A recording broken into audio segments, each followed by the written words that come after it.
જેતપુરમાં દૂધમાં ભેળસેળ કરવાનું કૌભાંડ ઝડપાયું। આરોપીઓ દૂધના ટેન્કરમાંથી દૂધ ચોરીને ભેળવતા પાણી।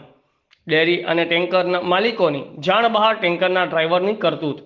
રસ્તામાં અન્ય શખ્સો સાથે મળી ડ્રાઈવર ચલાવતો હતો કૌભાંડ। 2 ટેન્કરમાંથી 500 લીટર દૂધ ચોર્યા હોવાનો આરોપ। જૂનાગઢ રોડ પર આવેલી સોરઠ હોટલ પર કારનામાને આપતા અંજામ। ફૂડ એન્ડ ડ્રગ્સ વિભાગે સ્થળ પર પહોંચી દૂધનું કર્યું પરીક્ષણ।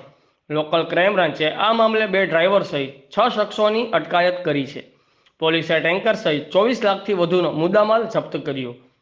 રિપોર્ટર રવિભાઈ વિંજુડા, આઝાદ મીડિયા લાઈવ, જેતપુર।